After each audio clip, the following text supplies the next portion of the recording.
اور ایک ایسے لمحے جب انتخابات ہونے والے ہیں، کیا وہ آئین کے اندر اتنی بڑی تبدیلی کرنے کے مجاز ہیں؟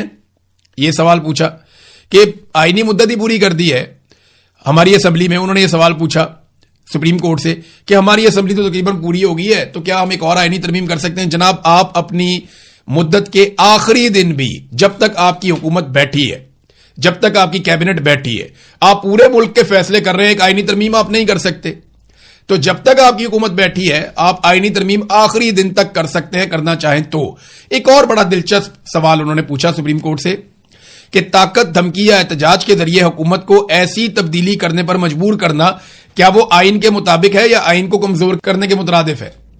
یعنی طاقت کے ذریعے کیا مطلب ہے؟ عوام کی ایک خواہش ہے، عوام احتجاج کے ذریعے آپ کو بتا رہی ہے بھئی عوام کی تو طاقت ہوتی ہے، اقتدار تو عوام کا ہے، وہ تو آپ کو امانتاً ملا ہے، تو عوام جو فیصلہ کریں گے آپ کو وہ کرنا پڑے گا. اچھا، چوتھا انہوں نے سوال کیا سپریم کورٹ سے. اچھا، یہ سوالات اس لیے کیے تاکہ سپریم کورٹ سب کو بلائے. سپریم کورٹ نے ویسے بلا لیا ہے اور پارٹی بنا دیا ہے سب کو، اور سب کو کال کر دیا کہ آ جائیں بیٹھ کے بات کرتے ہیں. اب سپریم کورٹ یہ کہے گی جناب کہ ہمیں بہت لمبا ٹائم چاہیے اس کو ڈسکس کرنے کے لیے، آپ اپنا احتجاج مؤخر کر لیں. تو کیا عوامی ایکشن کمیٹی 9 جون کا اپنا احتجاج مؤخر کر سکتی ہے؟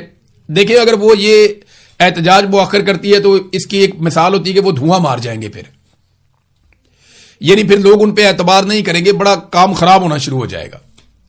عوامی ایکشن کمیٹی میں یہ سوچ ہے کہ اگر وہ پیچھے ہٹتے ہیں اپنے مطالبات سے تو عوام کے اندر ایک بے چینی پیدا ہوگی اور ایک مایوسی پیدا ہوگی، اور وہ نہیں چاہتے کہ وہ مایوسی پیدا ہو. لہذا یہ بھی ہو سکتا ہے کہ وہ کہیں ہم اپنا احتجاج کرتے رہیں گے، ہم بیٹھ جاتے ہیں آگے پرامن طریقے سے اور سپریم کورٹ آف پاکستان اس کے اوپر سن لے. اور اگر آپ نے ایمرجنسی میں سنا ہے تو 24 گھنٹے 48 گھنٹے لگاتار سنیے، سننے کے بعد فیصلہ کیجئے اس کے اوپر، پھر ہم اپنا فیصلہ کریں گے. اچھا، ایک اور جو سوال پوچھا گیا سپریم کورٹ سے وہ یہ کہ ایسا احتجاج یا تحریک جو آئینی عمل کو متاثر کرے یا انتخابی عمل کو متاثر کرے، ایسے احتجاج کی صحت کے حوالے سے واضح کیا جائے جس سے جمہوریت ڈی ریل ہو سکتی ہے. اس کے بارے میں رائے ڈی ریل ہو سکتی ہے جمہوریت. یہ بات نا بہت سارے اوورسیز پاکستانیوں کو بھی کہی جا رہی ہے. میرے سے کچھ اوورسیز پاکستانیوں نے رابطہ کیا، ایک آدھے انہوں نے جرنلسٹ بھی ہیں، انہوں نے بھی رابطہ کیا. ان لوگوں نے کہا جی وہاں پہ کشمیر میں ایمرجنسی لگا دی جائے گی اور ہم سب کو آواز اٹھانی چاہیے کہ 9 جون کا احتجاج مؤخر کر دیا جائے کیونکہ اس بات کا بڑا خطرہ ہے کہ جناب کشمیر کے اندر ایمرجنسی لگا دی جائے گی. میں نے ایک سادہ سوال کیا، میں نے کہا آج کشمیر میں کس کی حکومت ہے؟ تو انہوں نے کہا جی آپ کو تو پتہ ہی ہے. میں نے کہا نہیں مجھے نام بتائیں کس کی حکومت ہے. انہوں نے کہا جی ملٹری اسٹیبلشمنٹ کی حکومت ہے، فوج کی حکومت ہے، وہاں پہ ایک بریگیڈیئر پورا نظام چلا رہے ہیں. تو میں نے کہا بدنامی کس کی ہو رہی ہے؟ انہوں نے مجھے بتایا کہ سیاستدانوں کی ہو رہی ہے. تو میں نے کہا پھر جو نظام چلا رہا ہے اس کو ایمرجنسی لگا کے خود سامنے آنے دینا تاکہ بدنامی بھی ان کے گلے پڑے. تو میری بات میں ان کو لاجک نظر آئی. دیکھیں بات سادی سی ہے، ابھی بھی کوئی جمہوریت نہیں ہے وہاں پہ. میں پاکستان میں جب کوئی کہتا ہے نا مارشل لا لگا دیں گے عاصم منیر صاحب، عمران خان صاحب کو میں نے یہ سوال بھی ایک دن کیا تھا تو انہوں نے کہا لگا دیں مارشل لا، جو پیچھے بیٹھ کے گیم ڈال رہا ہے سامنے آ کے کر لے. یہ عمران خان صاحب کے الفاظ تھے کہ لگا دے مارشل لا، مجھے کوئی فرق نہیں پڑتا. جو پیچھے بیٹھ کے گیم ڈال رہا ہے وہ سامنے آ کر گیم ڈالے نا تاکہ اس کی شکل لوگ دیکھیں، لوگوں کو پتا چلے کہ بھئی یہ آدمی ذمہ دار ہے مہنگائی کے لیے، پریشانی کے لیے، غربت کے لیے، بے روزگاری کے لیے، حالات کی خرابی کے لیے، انسانی حقوق کی پامالیوں کے لیے جو ذمہ دار ہے وہ خود سامنے آ جائے. سیاستدانوں کو سامنے کر کے اب بہت سارے سیاستدان ہیں جن کی ڈیوٹی لگائی گئی ہے کہ آپ اوورسیز پاکستانیوں کو کنٹرول کریں اور لگاتار اوورسیز پاکستانیوں سے رابطے کیے جا رہے ہیں. انہیں کہا جا رہا ہے کہ آپ نے بالکل فنڈنگ نہیں کرنی، بالکل آواز نہیں اٹھانی، بلکہ آپ پوری کوشش کریں کہ 9 جون کا احتجاج کسی طریقے سے مؤخر کروایا جا سکے. اور مؤخر کرنے کی وجوہات جو ہے نا وہ 2-3 بتائی جا رہی. ایک یہ کہ ایمرجنسی لگا دی جائے گی، دوسری بتائی جا رہی ہے بہت بڑے پیمانے پر خون خرابہ کر دیا جائے گا کشمیر کے اندر، جتنے بڑے پیمانے پہ وہاں پہ سیکورٹی فورسز کو داخل کیا گیا ہے اور بہت سارے اداروں کو جو ہے وہ کہا گیا کہ آپ نے سٹینڈ بائی پہ رہنا ہے. تو یہ خوف پھیلایا جا رہا ہے اوورسیز پاکستانیوں میں. تو اوورسیز پاکستانیوں سے میری بات ہوئی، وہ خوفزدہ تو نہیں ہے لیکن ان کے بڑے کنسرنز ہیں. اب دیکھتے ہیں کہ جوائنٹ عوامی ایکشن کمیٹی کیا فیصلہ کرتی ہے. 5واں سوال انہوں نے پوچھا کیا یہ حکومت اور ریاستی اداروں پر ذمہ داری عائد ہوتی ہے کہ وہ انتخابات امن و امان اور آئینی پروسیس کو جاری رہنے کے عمل کو یقینی بنائیں؟ تشریح فرمائیں. حیران کن طور پر یہ سوال حکومت عدالت سے پوچھ رہی ہے. اب مجھے سمجھ نہیں آ رہی، آئین لکھا ہوا ہے، ہر چیز آئین میں پڑی ہوئی ہے، یہ جان بوجھ کے سپریم کورٹ آف پاکستان کے گلے میں ڈال رہے ہیں اور یہ عوامی جوائنٹ ایکشن کمیٹی کو یہ کہیں گے کہ جناب ہم نے کیونکہ اس کو ڈال دیا سپریم کورٹ آف پاکستان کے کورٹ میں تو آپ بھی وہاں پہ آ گئے، ہم بھی وہاں پہ آ گئے, سپریم کورٹ کے آرڈر کو آپ بھی مان لیں, ہم بھی مان لیتے ہیں, تو فیس سیونگ مل جائے گی سب کو. اب دیکھتے ہیں کہ اس کے اوپر یہ جوائنٹ عوامی ایکشن کمیٹی کا رد عمل کیا آتا ہے. اب کشمیر میں احتجاج کو کیا زبردستی طاقت سے روکا جا سکتا ہے؟ تو میرا جواب ہے کہ اگر کشمیری نکل آئے تو نہیں روکا جا سکتا. دیکھیں, اگر پورا کشمیر نکل آتا ہے نا, 45 لاکھ کی آبادی ہے کشمیر کی, اور اگر کشمیری لاکھوں کی تعداد میں نکل آتے ہیں نا, تو پھر ایک بھی گولی نہیں چلے گی, پھر ایک بھی ڈنڈا نہیں چلے گا, پھر کشمیریوں کی بات مانی جائے گی, وہ بات تسلیم کی جائے گی. لیکن اگر کشمیری تھوڑے تھوڑے نکلتے ہیں تو پھر آنسو گیس کی شیلنگ بھی ہوگی, مار کٹائی بھی ہوگی, ڈنڈا سوٹا بھی ہوگا, گولی بھی چل سکتی ہے, بندے شہید بھی ہو سکتے ہیں. اب یہ کشمیریوں پہ منحصر ہے کہ وہ اپنے حقوق حاصل کرنے کے لیے بغیر تشدد والا رستہ اختیار کرتے ہیں یا تشدد والا. اگر وہ سارے نکل آتے ہیں اور بڑی تعداد میں نکل آتے ہیں تو پھر تو کوئی تشدد کی گنجائش ہی نہیں ہے, پھر تو مطالبات تسلیم کیے جائیں گے.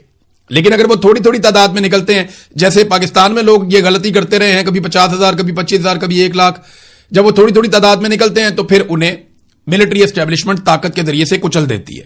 تو آبادی ہے جناب 45 لاکھ, کیا وہاں پہ ایمرجنسی لگائی جا سکتی ہے؟ تو میرا نہیں خیال کہ وہ اپنا کیس خراب کریں گے انٹرنیشنلی.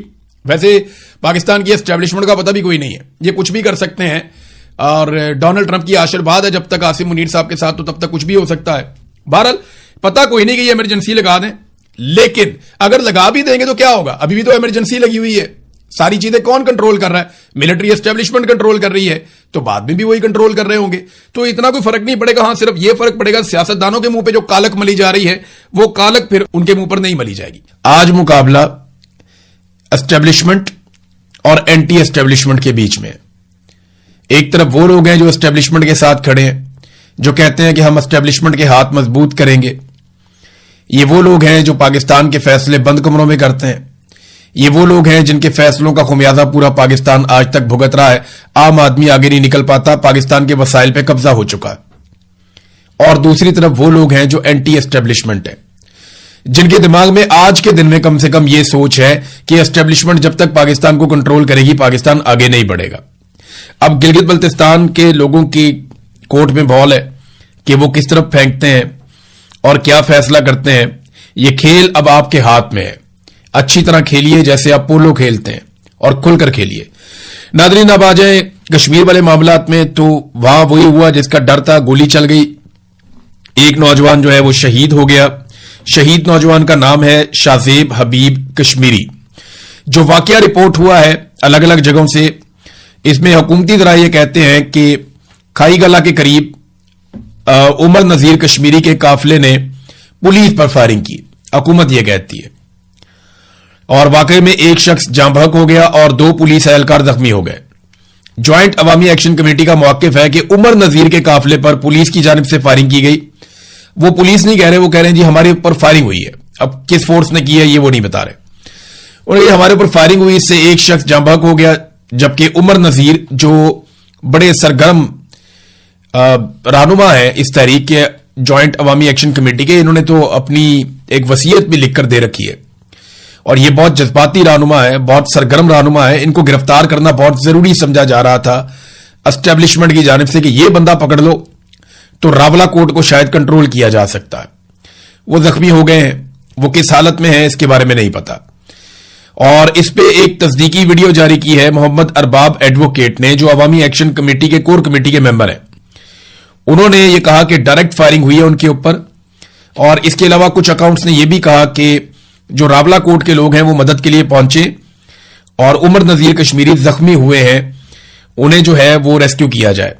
شاذیب حبیب کشمیری کی میت لے کر آزاد کشمیر کے لوگ سی ایم ایچ کی طرف چلے گئے اور سی ایم ایچ کے باہر جمع ہو گئے.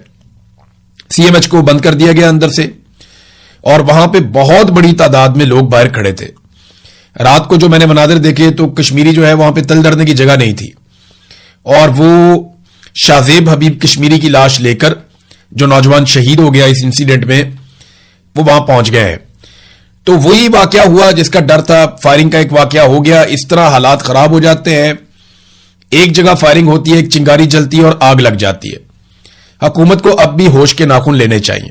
لیکن ایک اور عجیب بات جو کی گئی وہ یہ ہے کہ جوائنٹ عوامی ایکشن کمیٹی کو کالعدم قرار دے دیا گیا.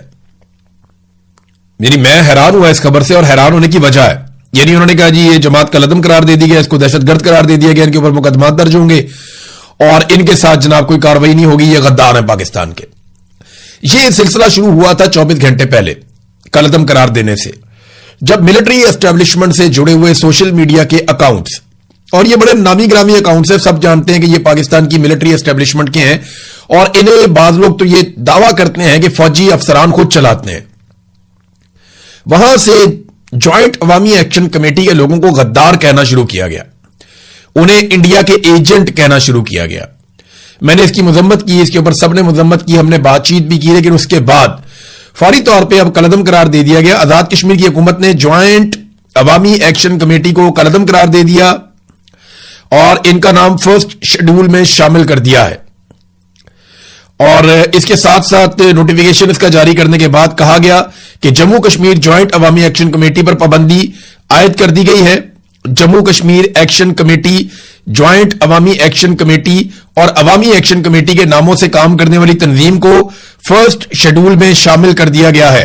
محکمہ داخلہ آزاد کشمیر کے مطابق تنظیم کو آزاد جموں اور کشمیر انسداد دہشت گردی ایکٹ 2014 کے تحت کالعدم قرار دیا گیا.